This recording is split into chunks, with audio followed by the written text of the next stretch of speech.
साधक के सामने अनगिनत मार्ग होते हैं।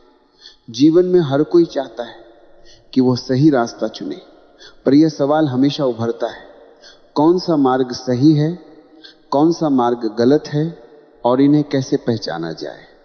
कई बार मार्ग इतने अधिक होते हैं कि समझ ही नहीं आता कि किसे अपनाएं, और कई बार सही मार्ग भी इतने जटिल और विविध होते हैं कि साधक भ्रम में पड़ जाता है।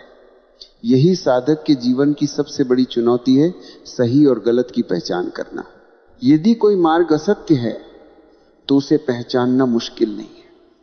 असत्य मार्ग जैसे ही दिखाई देता है उसके साथ संलग्न होना असंभव होता है। असत्य को असत्य जानकर ही साधक उससे मुक्त हो जाता है, लेकिन पहचानने की प्रक्रिया भी सरल नहीं होती। असत्य अनेक रूपों में छिपा होता है। कभी यह ज्ञान की झलक में आता है, कभी भक्ति की आभा में। साधक को सतर्क रहना पड़ता है और अनुभव के आधार पर यह निर्णय लेना पड़ता है कि कौन सा मार्ग उसे भटकाएगा और कौन सा मार्ग उसे आगे बढ़ाएगा। सत्य की खोज और अनुभव भी चुनौतीपूर्ण है। सत्य केवल सिद्धांत में नहीं बल्कि अनुभव में उतरने पर ही समझ आता है। जैसे ही कोई मार्ग सत्य प्रतीत होता है, साधक में नई ऊर्जा और दिशा का अनुभव होता है। लेकिन सत्य के भी कई मार्ग हैं। मानव इतिहास में अनगिनत मार्ग खोजे गए हैं और आज भी यह संख्या बढ़ती जा रही है। इस कारण साधक के लिए निर्णय लेना और भी कठिन हो गया है। नानक इस संदर्भ में कहते हैं कि साधक को यह समझना चाहिए कि भटकाव और भ्रम जीवन का हिस्सा है। अनेक जप, अनेक भाव भक्ति, अनेक पूजाएं, अनेक तप और साधनाएं, अनेक ग्रंथ और अनेक योग पद्धतियां हैं। प्रत्येक मार्ग कुछ न कुछ सिद्धि प्रदान करता है। असंख्य भक्त, मौनी, दाता, शूरवीर सभी परमात्मा की प्राप्ति के लिए प्रयासरत है। पर समस्या यह है कि साधक को यह तय करना होता है कि कौन सा मार्ग उसके लिए उचित है। साधक अज्ञानी होता है, उसके पास मूल्यांकन करने का कोई ठोस आधार नहीं होता। जैसे किसी ने कभी सोना न देखा हो, उसे सोने की कसौटी भी हो तो भी वह सोने को पहचान नहीं पाएगा। इसी तरह साधक के अनुभव के बिना मार्ग और साधना की कसौटी का कोई मूल्य नहीं। केवल अनुभव के आधार पर ही वह निर्णय कर सकता है कि कौन सा मार्ग सही है। सीधे सादे उपाय के रूप में ट्रायल और एरर अर्थात अनुभव करके सीखना एक रास्ता है। साधक भटकता है, खोजता है, भूलता और सुधार करता है, लेकिन जीवन छोटा है और मार्ग असंख्य। हर मार्ग को पूरी तरह से अनुभव करने का समय नहीं है। इससे उलझन और भी बढ़ जाती है। फिर सवाल उठता है कि गुरु कौन है और किसके पीछे चलने से साधक को सफलता मिलेगी। सत्य के अनेक मार्ग होने की समस्या केवल भ्रम उत्पन्न करती है। यदि सभी मार्ग सत्य होते तो कोई कठिनाई नहीं होती, पर असत्य मार्ग भी उतने ही हैं और कभी कभी उनकी संख्या सत्य मार्गों से कहीं अधिक होती है। इतिहास में देखें तो एक व्यक्ति ने सत्य को प्राप्त किया, पर हजारों लोग भटकते रहे। उन लोगों ने भी मार्ग बनाए और शास्त्र लिखे। पुराने समय में यह समस्या कम थी। उस समय हिंदुओं के पास केवल वेद था जो मार्ग का मुख्य स्रोत था। न तो ईसाई थे न मुसलमान। साधक वेद में मार्ग खोज सकता था। आज स्थिति अलग है। अब अनगिनत वेद, अनगिनत शास्त्र हैं। अब केवल शास्त्र पढ़कर मार्ग चुनना आसान नहीं। शास्त्र भी अलग अलग मत रखते हैं। जैनों के अपने, हिंदुओं के अपने, मुसलमानों के अपने और ईसाई धर्म के अपने। उनमें एक दूसरे का खंडन भी है। हिंदू कहते हैं वेद प्राचीन और सत्य है। मुसलमान कहते हैं कुरान नवीनतम और सत्य है। ईसाई कहते हैं यीशु का संदेश वर्तमान परिस्थिति के अनुसार सबसे प्रासंगिक है। बुद्ध कहते हैं वेद का ज्ञान केवल आंशिक है। साधक इन सभी मतों में उलझ जाता है। यह निर्णय लेना मुश्किल हो जाता है कि किसकी सुने, किस मार्ग पर चले। इस असंख्य जाल में साधक को केवल अपनी बुद्धि पर भरोसा रह जाता है। नास्तिकता इसलिए बढ़ी क्योंकि सही मार्ग चुनना असंभव हो गया। फिर नानक का मार्ग दिखाई देता है। उन्होंने कहा कि साधक के लिए सबसे सरल और सुरक्षित मार्ग है समर्पण। अपने निर्णय और अपनी समझ को हटाकर पूरी तरह परमात्मा की इच्छा पर छोड़ देना। जो तुझे भाए वही मार्ग सही है। अगर परमात्मा ने भटकाया तो वही मार्ग भटकाऊ बन जाएगा, और अगर परमात्मा ने आगे बढ़ाया तो वही मार्ग मार्गदर्शन। समर्पण का अर्थ यह है कि साधक अपने मन और अपनी समझ को बीच में नहीं लाता। वह स्वीकार करता है कि जो भी अनुभव होगा वह परमात्मा की इच्छा है। भटकाव हो तो वह सीख लेता है, मार्गदर्शन हो तो आगे बढ़ता है। यह पूर्ण विश्वास और समर्पण का मार्ग है। गीता में भी यही संदेश मिलता है, सर्वधर्मान परित्यज्य मामेकम शरणम व्रज। अर्थात सभी रास्तों को छोड़कर केवल परमात्मा की शरण में आओ। साधक को यह समझना होगा कि परमात्मा का मार्ग व्यक्ति विशेष की इच्छा और समझ से नहीं, बल्कि उसकी अनंत शक्ति और ज्ञान से निर्देशित होता है। इस समर्पण में ही साधक की वास्तविक साधना है। जब साधक अपने निर्णय और समझ को हटाकर परमात्मा की इच्छा पर भरोसा करता है, तभी वह सही और गलत की उलझन से मुक्त होता है। भटकाव और अनुभव दोनों ही मार्ग इसी समर्पण से सहज बन जाते हैं। परंपराओं और शास्त्रों की तुलना में यह मार्ग साधक के लिए सरल और सीधा है। चाहे वह कितने भी मार्गों से गुजरे, चाहे वह कितनी भी उलझनों में फंसे, समर्पण का मार्ग उसे स्थिरता और दिशा प्रदान करता है। साधक की जिज्ञासा, अनुभव और विश्वास, ये सभी समर्पण के माध्यम से सही दिशा में संचालित होते हैं।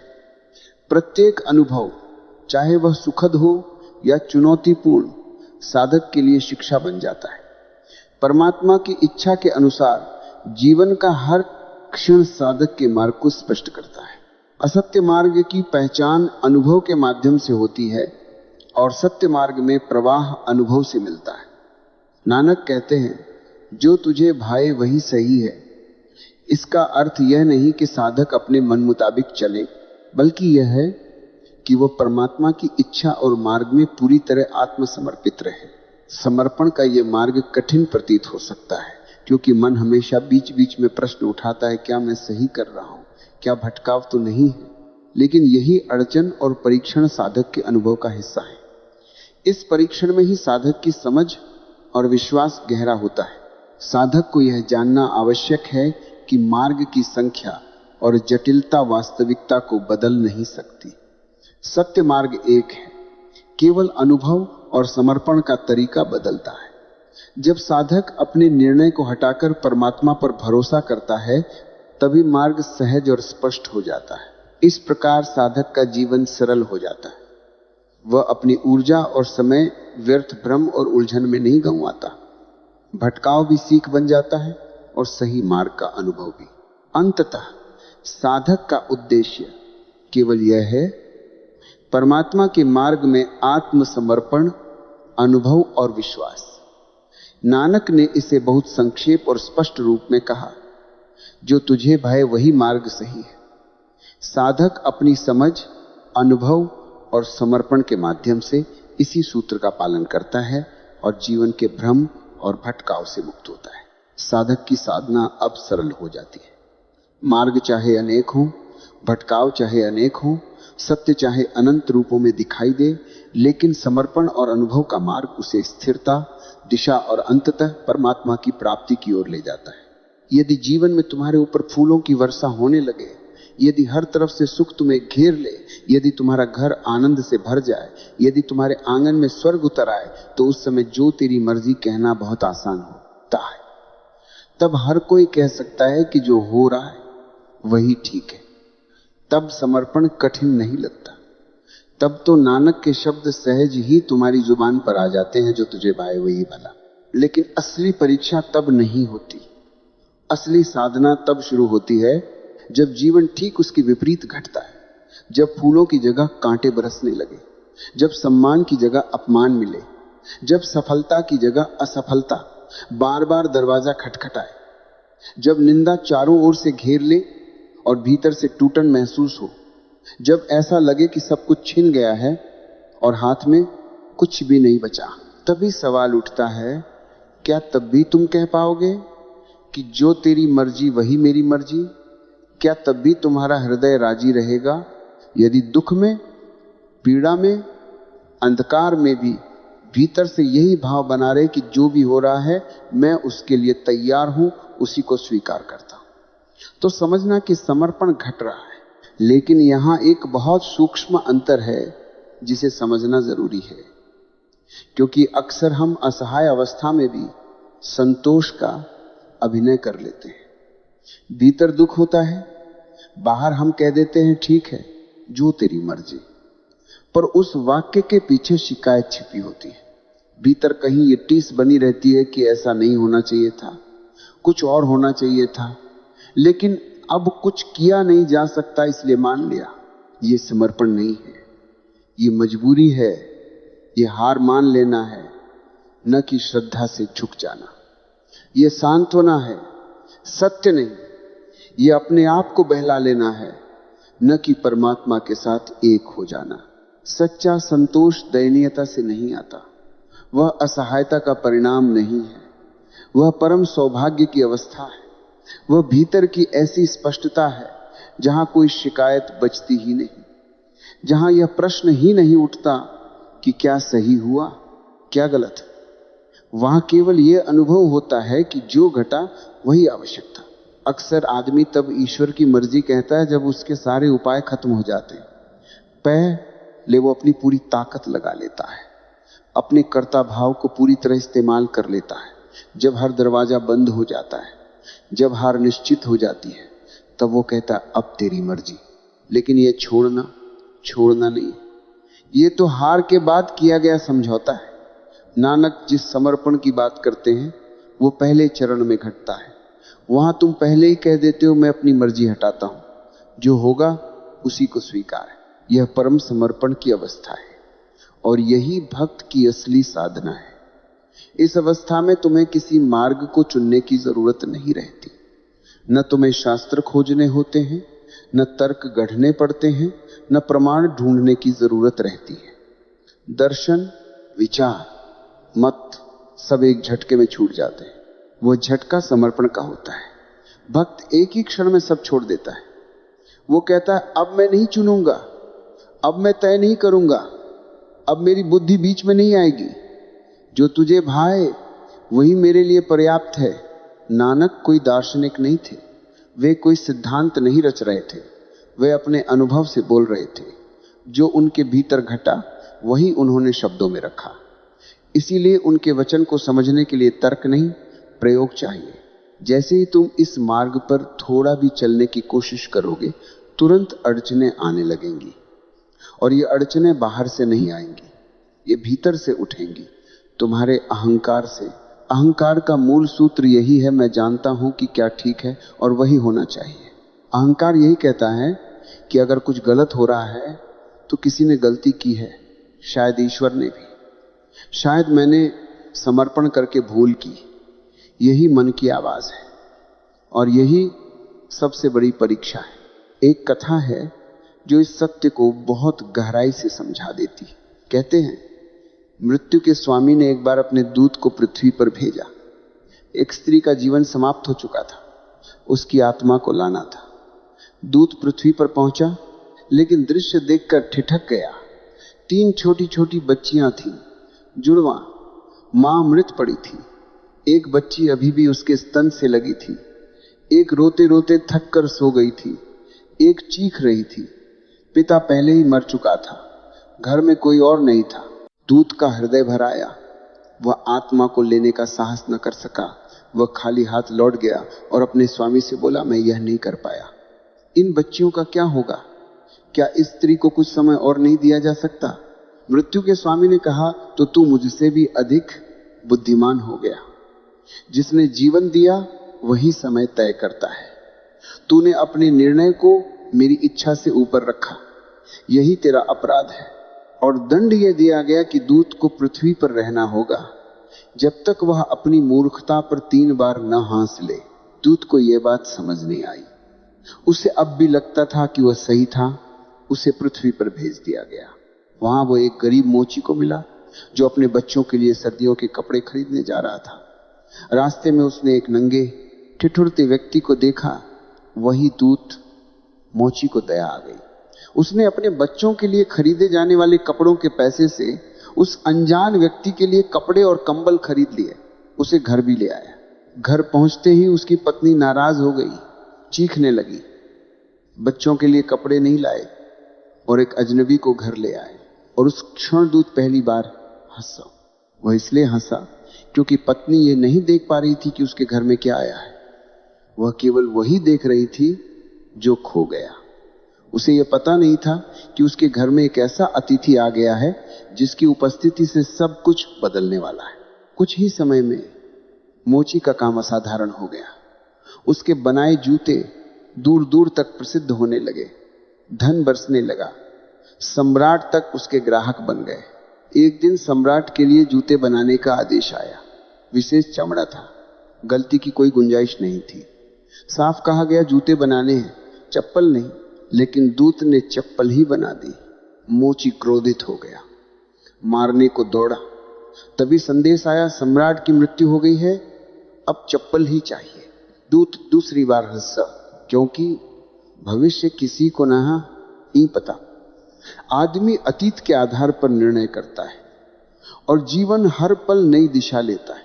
और तीसरी हंसी तब आई जब दूत को यह साफ दिखाई दे गया कि मनुष्य अपनी सीमित समझ से पूरे अस्तित्व को आंकने की कोशिश करता है और यही उसकी सबसे बड़ी भूल है। समर्पण का अर्थ यही है, ये जान लेना कि हमें नहीं पता और इस न जानने में भी शांत रहना। यदि जीवन में तुम्हारे ऊपर आनंद और सौभाग्य की वर्षा हो तो कहना आसान है, जो होता है वही ठीक है।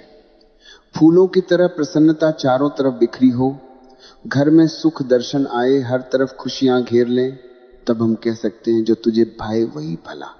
तब यह भाव सहज है, तब नानक के शब्द हमारे हृदय में बिना किसी कठिनाई के उतर जाते हैं, जो तुझे भाए वही भला।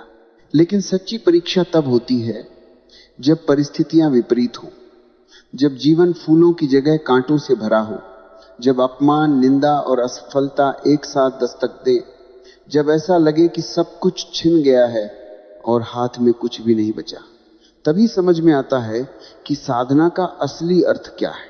साधना का असली परीक्षण यही है, दुख, पीड़ा और असहायता में भी हृदय का वही भाव बना रहे कि जो तुझे भाए वही ठीक है। लेकिन अक्सर हम असहाय अवस्था में संतोष का ढोंग कर लेते हैं। बाहर से कहते हैं ठीक है, तेरी मर्जी, पर भीतर शिकायत छिपी रहती है। हम सोचते हैं होना कुछ और चाहिए था, कुछ और होना चाहिए था। यही संतोष नहीं, मजबूरी है। यही बाहरी समर्पण है, भीतर से नहीं। संतोष जब असली हो तो वह दयनीयता नहीं होती। ये आत्मसंतोष या बहलाव नहीं है, यह परम सौभाग्य की अभिव्यक्ति है। यह अनुभव है कि जीवन में जो भी घट रहा है वह आवश्यक है और इस अनुभव में कोई शिकायत नहीं बचती। जब हम इसे समझते हैं तब समझते हैं कि जो कुछ भी हुआ वही सही था। अक्सर आदमी तब ईश्वर की मर्जी कहता है जब सारे उपाय खत्म हो जाते हैं। पहले वह प्रयास करता है, योजना बनाता है, हर संभव रास्ता आजमाता है। जब हर दरवाजा बंद हो जाता है, जब हार निश्चित हो जाती है, तब वह कहता है अब तेरी मर्जी। लेकिन नानक का समर्पण इससे भी गहरा है। यह पहले चरण से होता है। पहले ही यह स्वीकार करना कि अब मैं अपने निर्णयों को पीछे रख रहा हूं। जो कुछ भी होगा उसे परम इच्छा के अनुसार स्वीकार करता हूं। यह परम श्रद्धा और आत्मसमर्पण की अवस्था है। सच्चे समर्पण में मार्ग चुनने की आवश्यकता नहीं होती। शास्त्र, तर्क, प्रमाण, दर्शन सब कुछ एक झटके में छूट जाता है। भक्त अपने अहंकार और बुद्धि को हटाकर केवल यह कह देता है, जो तुझे भाए वही मेरा मार्ग है। यही झटका, यही अनुभव समर्पण का है। अड़चने आएंगी क्योंकि अहंकार हमेशा बीच में आता है। अहंकार कहता है कि मैं जानता हूं कि क्या ठीक है और वही होना चाहिए। जब कुछ गलत होता है तो यह प्रश्न उठता है, क्यों? किसकी गलती है? क्या मैंने सही किया? यही अहंकार की परीक्षा है। एक कथा इस सत्य को स्पष्ट रूप से दिखाती है। मृत्यु के स्वामी ने अपने दूत को पृथ्वी पर भेजा।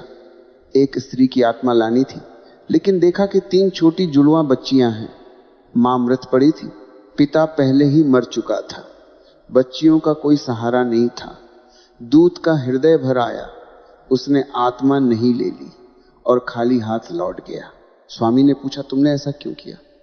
दूत ने कहा, तीनों बच्चियां अभी बहुत छोटी हैं, उनके जीवन के लिए जिम्मेदार कौन होगा? स्वामी ने कहा, तू अपनी समझ से दखल दे रहा है। जीवन और मृत्यु का निर्णय केवल मैं करता हूं, यही तेरा अपराध है। दूसरा दंड मिला, दूत को पृथ्वी पर रहना पड़ा। उसे अपनी मूर्खता पर 3 बार हंसना था। पहली बार हंस तब आया जब एक गरीब मोची ने अपने बच्चों के लिए खरीदे जाने वाले कपड़ों के पैसे से ठिठुरते दूत के लिए कपड़े और कंबल दिए। मोची के घर पहुंचते ही पत्नी गुस्से में अन थी और यह देखकर दूत हंसा। पहली हंसी इस वजह से थी कि उसने देखा कि मनुष्य अपनी सीमित समझ से जीवन को आंकता है और वास्तविकता उससे बहुत परे होती है। कुछ ही समय में मोची का काम असाधारण हो गया।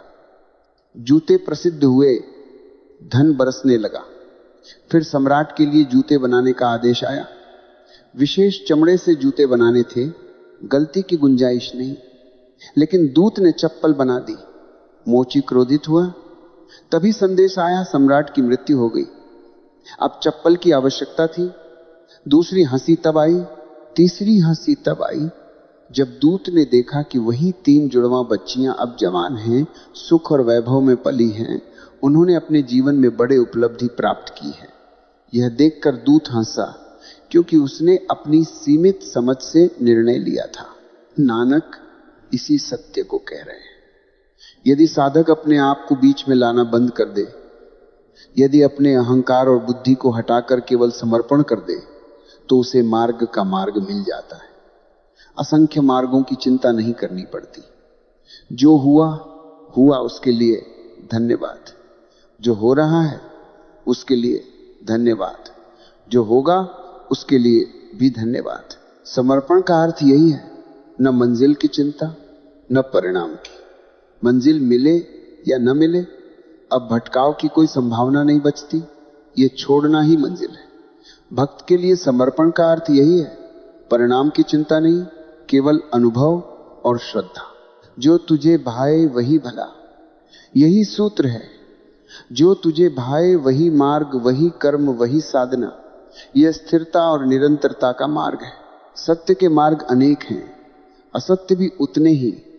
साधक अगर बीच में खुद को शामिल कर लेता है तो भ्रम में फंस जाता है। नानक कहते हैं, साधक को दोनों की चिंता नहीं करनी, न पुण्यात्माओं की न पापियों की, न मार्ग चुनना न कुमार्ग अपनाना। सब परम इच्छा पर छोड़ दो। जो वो करवा रहा है वही सही, जो मार्ग दिखा रहा है वही मार्ग है। नाम की परंपरा इसी विचार को सरल बनाती है। नाम कितने भी हों, हिंदुओं के, मुसलमानों के, ईसाइयों के, सभी परमात्मा के हैं। नाम केवल साधक और भगवान के बीच पुल का काम करता है। किस नाम से पुकारना चाहिए ये चिंता छोड़ दो। जो भी नाम, जो भी अक्षर, वो सब परमात्मा का ही है। नानक कहते हैं, तू सदा है, तू निरंकार है। मैं लहर की तरह तुझ पर छोड़ देता हूं, जो तुझे भाए वही भला है। असंख्य मार्ग, असंख्य पापी और असंख्य साधु, सब कुछ एक जैसी दृष्टि से देखा जा सकता है। जो तुझे भाए वही मार्ग, वही कर्म, वही जीवन का सार है। जो तुझे भाए वही भला। अक्षर का अर्थ समझना बहुत महत्वपूर्ण है। हमारी भाषाओं में हम क, ख, क को, वर्णमाला के अक्षर को अक्षर कहते हैं, पर असली अक्षर का अर्थ है वह जो कभी मिटाया न जा सके। जो हम लिखते हैं वह अक्षर है। तख्ते पर लिखा क, ख, ग पोंछ दो, वह मिट गया। पहले था, पोंछ दिया, फिर नहीं रहा। यही अक्षर है।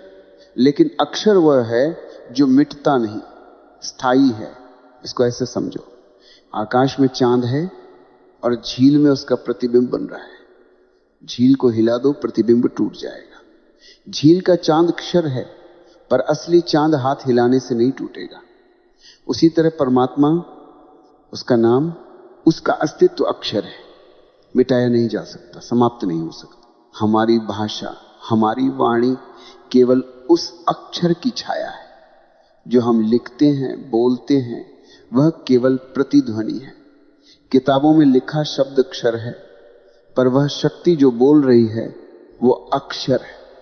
नानक कहते हैं अक्षर ही उसका नाम है। यह नाम न मिटता है न खोता है। जिसके निकटतम अनुभव के रूप में हम सुनते हैं वह ओंकार है। यही नानक का दर्शन है। जपू जी की पूरी गहराई इसी ओंकार, सतनाम और अक्षर में टिकी है। अक्षर वह ध्वनि है जो बिना लिखे गूंजती रहती, जो कभी समाप्त नहीं होगी। अस्तित्व की आवाज है। जब सब कुछ मिट जाएगा ये आवाज गूंजती रहेगी। बाइबल में लिखा है सबसे पहले शब्द था। पश्चिम में इसे लोगोस कहते हैं। वही सत्य है। सबसे पहले शब्द था और सब उसके माध्यम से अस्तित्व में आया। सब कुछ समाप्त हो जाएगा लेकिन शब्द रहेगा। भारत में शब्द योग की प्रक्रियाओं में साधक केवल शब्द पर ध्यान केंद्रित करता है। शब्द का अर्थ है अपने भीतर मौन का अनुभव करना, ताकि वह जो बोलता है वह शांत हो जाए। जब मौन में प्रवेश होता है तब वही परमात्मा की वाणी है। यह उसका उद्घोष है, उसका उच्चारण है। नानक कहते हैं तेरे असंख्य नाम हैं, तेरे असंख्य स्थान हैं, तेरे लोक अगम्य हैं। असंख्य कहने का प्रयास भी सिर का भार बढ़ाने जैसा है। परमात्मा के संबंध में जो कुछ भी हम कहते हैं वह हमारी समझ की सीमा से परे होता है। हम जितना भी कहें असल अर्थ में कुछ नहीं कह पाते। उदाहरण से समझे, कोई कहे यह सागर अथाह है, किनारे पर खड़ा आदमी इसे कहता है, पर क्या वह सचमुच उसकी गहराई जान पाया है? केवल अनुमान लगाया है। अतः शब्द गलत हो सकते हैं। अतः का अर्थ केवल तब सही होगा जब पूर्ण अनुभव हुआ हो। हम परमात्मा को असंख्य, असीम, अथाह कहते हैं, पर वह केवल हमारे अनुभव की सीमा तक है। हमारी सीमाएं छोटे छोटे मापदंडों तक ही सीमित हैं। किसी भी संख्या का अनुमान लगाना हमारी समझ से परे है। किसी कबीले में असंख्य केवल 3 से अधिक है, क्योंकि उनकी गिनती 3 तक ही सीमित है।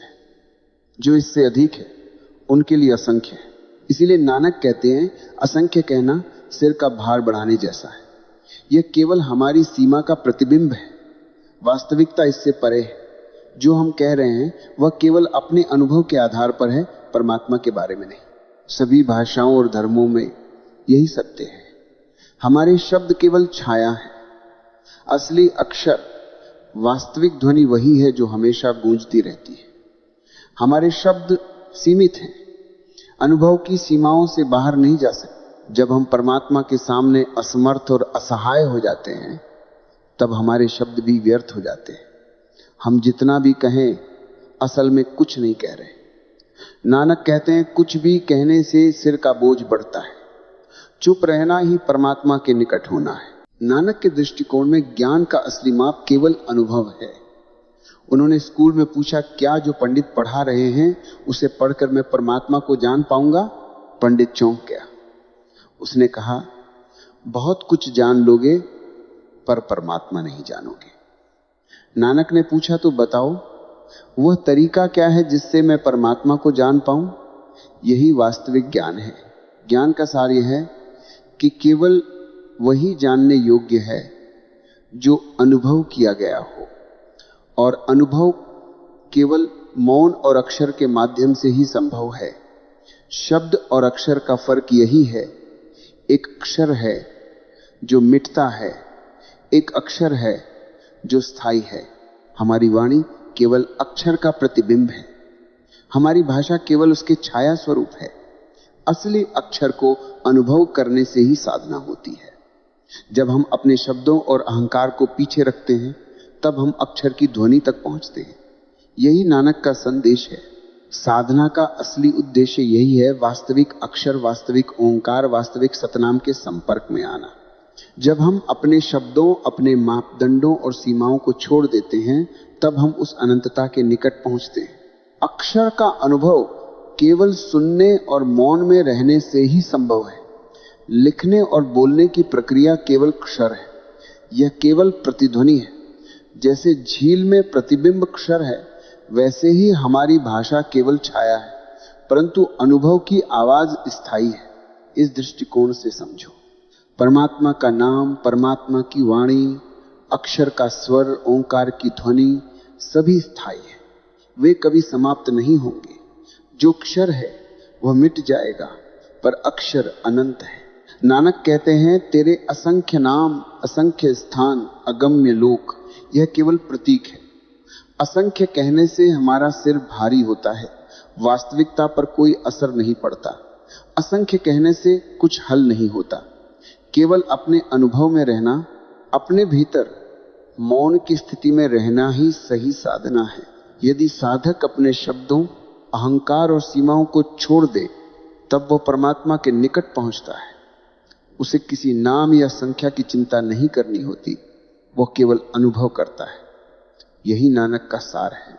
नाम, अक्षर, ओंकार, सतनाम, ये सभी साधना के केंद्र हैं। इनको समझने और अनुभव करने से ही साधक वास्तविकता के निकट पहुंचता है। साधना का अंतिम लक्ष्य यही है, वास्तविक अक्षर का अनुभव करना, वास्तविक ध्वनि को सुनना, मौन और अनुभव में परमात्मा के निकट होना।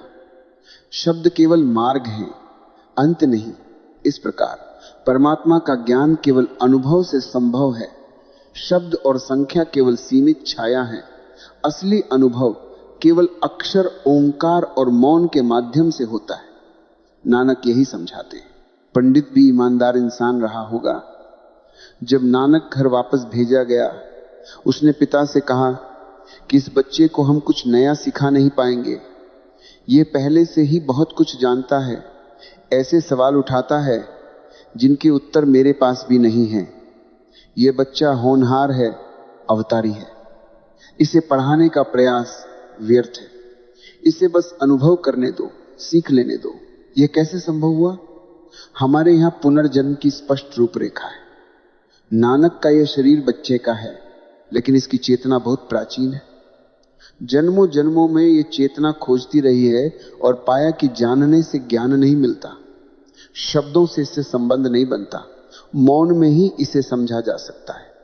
यह छोटा बच्चा अपनी मौन चेतना के माध्यम से वही खोज कर रहा है जो नानक ने अनेक जन्मों में की। कोई बच्चा पूरी तरह बच्चा नहीं होता, उसकी स्लेट खाली नहीं होती। अतीत के अनुभव और ज्ञान उसके भीतर दर्ज हैं, इसीलिए बच्चे को सम्मान देना चाहिए। कौन जाने, कभी कभी बच्चा तुमसे ज्यादा जानता हो, उम्र भले तुम्हारी ज्यादा हो, लेकिन अनुभव की गहराई उसकी ज्यादा हो सकती है। इसलिए बच्चों के प्रति भी सजग और सम्मानित दृष्टिकोण रखना चाहिए। नानक को सही शिक्षा मिला, लेकिन उसे समझ आ गया कि बच्चा जो कह रहा है वो सही कह रहा है। मैंने पढ़ लिख कर जितना भी ज्ञान प्राप्त किया वह भी नाकाफी है, तो इस बच्चे को वही पढ़ाने से क्या होगा? सिर का बोझ बढ़ जाएगा। केवल वही ज्ञान उपयोगी है जो सिर का बोझ घटाए, बाकी सब ज्ञान केवल व्यर्थ बोझ है। नानक कहते हैं, असंख्य कहना भी सिर का भार बढ़ाना है। अक्षर ही उसका नाम है, अक्षर ही वास्तविकता है, अक्षर ही ओंकार है, अक्षर ही उसकी स्तुति है। शब्दों से या वाक्यों से कुछ कहने का अर्थ नहीं। न रोने, गिड़गिड़ाने, न घुटने टेकने, न अपने पापों का जिक्र करने में कोई सार नहीं है। यह सब केवल दिखावा है। मनुष्यों ने परमात्मा के लिए स्तुतियों की व्यवस्था कर दी है, जैसे हम किसी सम्राट के सामने घुटने टेक कर उसकी प्रसन्नता चाहते, वही हम परमात्मा के लिए करते। लेकिन नानक कहते हैं, परमात्मा अहंकारी नहीं है, उसकी खुशामद करने की जरूरत नहीं है।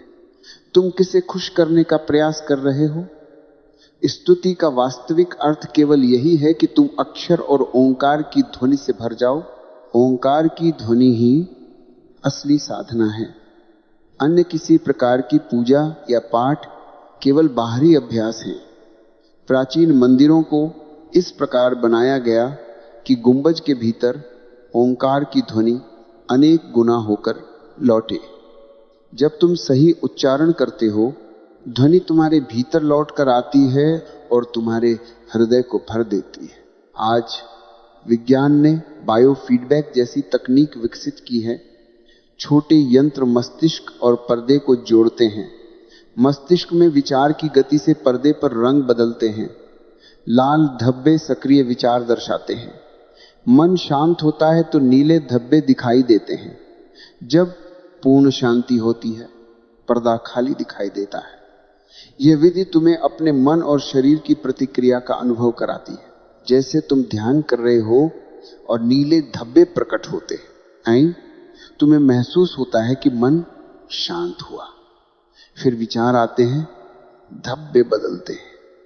धीरे धीरे तुम्हें यह समझ में आता है कि तुम्हारा मन कब शांत है और कब सक्रिय है। इस अनुभव को अभ्यास से स्थायी बनाना ही असली साधना है। ओंकार की ध्वनि उसी प्रकार है। मंदिर में गुंबज और संगमरमर से बना वातावरण ध्वनि को कई गुना बढ़ाता है। जब तुम ओंकार का उच्चारण सिर्फ ओंठ से नहीं बल्कि हृदय से करते हो तो ध्वनि का प्रभाव और अधिक गहरा होता है। वह केवल शब्द नहीं, अनुभव बन जाता है। जैसे तुम गहरे अभ्यास में होते हो, मंदिर से लौटती ध्वनि आनंद की वर्षा करती है।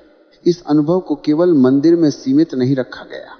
जब तुम ओंकार की ध्वनि सीख लेते हो तब इसका अभ्यास सारा जगत बन जाता है। जहां भी तुम उच्चारण करते हो वही अनुभव होता है। यह विशालता का प्रतीक है। मंदिर केवल प्रतीक है, अभ्यास का मैदान। नानक कहते हैं, अक्षर ही स्तुति है, अक्षर ही ज्ञान का स्रोत है। अक्षर के माध्यम से भाग्य का संयोग संभव होता है। जैसे जैसे तुम्हारा भीतर का अक्षर खुलता है, जीवन की प्रक्रिया बदलती है। ओंकार के साथ जुड़ना ही भाग्य की कुंजी है। इससे दूर रहने पर तुम अपने हाथों, अपने भाग्य को सीमित करते हो। जितना भीतर की ध्वनि और शब्द योग में संयोग बढ़ता है, उतनी ही सुगति और आनंद की अवस्था प्राप्त होती है। यह साधना केवल अभ्यास, अनुभव और ओंकार के माध्यम से संभव है। बच्चे के अनुभव से भी यही शिक्षा मिलती है। नानक ने बहुत पहले ही अनुभव किया कि ज्ञान और शब्द केवल बाहरी साधन है, अनुभव और मौन ही वास्तविक साधना है। नानक कहते, अक्षर और ओंकार के माध्यम से जो साधक अपने भीतर अनुभव करता है वही वास्तविक ज्ञान है। यह ज्ञान सिर पर बोझ नहीं डालता बल्कि जीवन को हल्का और मुक्त करता है। ओंकार और अक्षर की ध्वनि साधक को परमात्मा के निकट ले जाती है। यह केवल सुनने और महसूस करने की प्रक्रिया है। शब्द और समझ केवल मार्ग हैं, अनुभव ही मंजिल है। अंततः अक्षर, ओंकार और सतनाम, ये तीन शब्द साधना का सार है। इनके माध्यम से व्यक्ति अपने भीतर और जीवन में अनंत शांति, संतुलन और आनंद प्राप्त करता है। शब्द और संख्या केवल बाहरी छाया है, वास्तविकता केवल अनुभव और अक्षर के माध्यम से है। जैसे जैसे साधक ओंकार की ध्वनि और अक्षर के अनुभव में गहराई लाता है, उसका जीवन बदलता है। यह केवल अभ्यास और अनुभव का परिणाम है। इस प्रकार नानक हमें यह सिखाते हैं कि वास्तविक ज्ञान केवल अनुभव और मौन से प्राप्त होता है। शब्द और भाषा केवल उसकी छाया है। अक्षर और ओंकार के माध्यम से ही साधक अपने भाग्य और जीवन की दिशा बदल सकता है। ओंकार से दूर रहना अज्ञान और पीड़ा की स्थिति है। जब कोई ओंकार के करीब आता है, उसे शांति और आनंद की अनुभूति होती है, और जब वह ओंकार के साथ एकाकार हो जाता है, उसे मोक्ष प्राप्त होता है। यही जीवन में भाग्य की तीन दिशाएं हैं। कोई भी बाहरी उपाय तुम्हारे भाग्य को बदल नहीं सकता। तुम कितना भी धन कमाओ, बड़ी इमारतें बनाओ, स्थिति बदलो, यदि तुम्हारे भीतर की तरंग वही है तो भाग्य वही रहेगा। झोपड़े में दुखी थे, महल में भी दुखी रहोगे। धन, पद, मकान, सुंदरता, यह सब केवल बाहरी रूप है। जीवन की वास्तविक तरंग वही है जो भीतर बजती है। संसार में दो प्रकार के लोग हैं। पहला वह वर्ग जो बाहरी परिस्थितियों को बदलता रहता है। वे धन, पद, मकान, सुंदरता बदलते हैं, लेकिन उनके भाग्य की तरंग वही रहती है। इस बदलाव से उनका असली जीवन नहीं बदलता। दूसरी श्रेणी वे साधक हैं जो परिस्थितियों की चिंता नहीं करते। वे जीवन की भीतर की तरंग बदलने का प्रयास करते हैं। जब भीतर की तरंग बदल जाती है तो झोपड़ा हो या महल, नरक में रहो या स्वर्ग में, साधक का अनुभव समान आनंददायी होता है। एक बार एक साध्वी फकीर ने अपने शिष्यों को कहा कि वह जीवन में अंतिम समय में स्वयं चिता पर बैठकर प्रस्थान करना चाहती है। उसने किसी अन्य का सहारा लेने से मना कर दिया। उसकी अंतिम इच्छा थी कि उसका पूरा अनुभव स्वयं से हो। चिता पर बैठी और आग लगाई गई। लोग डर से दूर खड़े थे। एक ने पूछा कि कैसा लग रहा है? उसने उत्तर दिया कि मूर्खतापूर्ण सवाल है, फूलों पर बैठती या आग में। उसके लिए अंतर नहीं था। सत्य यही है कि जब भीतर की तरंग सही है तो बाहरी परिस्थिति उसका प्रभाव नहीं डाल सकती। आग उसे जला नहीं सकती, फूल उसकी तरंग को बढ़ा नहीं सकते। यही नानक कहते हैं, भाग्य और नियति जीवन की भीतर की तरंग में अंकित है। यह तरंग ओंकार के साथ जुड़ती है। अक्षर से ही वाणी और लेखनी संभव है। अक्षर ही भाग्य का संयोग लिखता है, लेकिन जो लिखता है वह भाग्य के परे है। परमात्मा का कोई नियति, प्रयोजन या लक्ष्य नहीं है। वह केवल वर्तमान में है। वह किसी मंजिल की तलाश में नहीं है। हिंदू धर्म में इसे लीला कहा गया है। लीला का अर्थ है कि परमात्मा का कोई उद्देश्य नहीं है, यह केवल खेल है। जैसे बच्चे खेलते हैं बिना किसी परिणाम की चिंता किए, फूल खिलते हैं, नदियां बहती हैं, प्रेम होता है, चांद और तारे चलते हैं। सभी अपने स्वभाव और आनंद में हैं, किसी प्रयोजन के लिए नहीं। राम और कृष्ण के जीवन को चरित्र नहीं, लीला कहा गया है। जीवन स्वयं एक खेल है। परमात्मा की रचना में सब उसका नाम है। वृक्ष, पौधे, पत्थर सब उसी की उपस्थिति का प्रमाण है। जीसस ने कहा, पत्थर उठाओ तुम मुझे पाएंगे, वृक्ष की शाखा तोड़ो तुम मुझे पाएंगे। यही ओंकार की सार्वभौमिकता है। संसार की सारी ध्वनियां, सभी आवाजें ओंकार के ही रूप हैं। एक ही है, कई रूपों में प्रकट है। नाम और स्वर केवल प्रतीक हैं। वास्तविकता वही है जो भीतर महसूस होती है। नानक बार बार कहते हैं कि विस्मय और अहोभाव के बिना कुदरत का वर्णन करना असंभव है। असंख्य नाव असंख्य भाव, अगम अगम असंख्य लो, असंख्य कहे सिरि भारू होई। असंख्य कहने से सिर पर बोझ बढ़ता है। सब शब्द व्यर्थ हैं यदि तुम अपने भीतर की तरंग को नहीं समझते।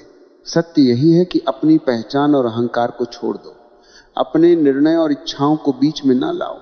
जो होगा वही ठीक है, जो तुझे भाए वही शुभ है। जीवन की उलझन केवल इसलिए है कि हम अपने अहंकार और निर्णय को बीच में ला देते हैं। जब तुम स्वयं को छोड़ देते हो और परमात्मा को गुरु मान लेते हो, तब सब हल हो जाता है। अंततः भाग्य, नियति और जीवन की तरंग केवल भीतर की ध्वनि में छिपी है। ओंकार से जुड़ो, अक्षर की शक्ति को महसूस करो। बाहरी धन, पद और स्थिति केवल छाया है। असली आनंद और मोक्ष भीतर की तरंग से ही आता है। अखरी नामो अखरी साला, अखरी ज्ञानो गीत गुण गा, अखरी लिखनु बोलनु वाणी, अखरा श्री संजोगु बखानी।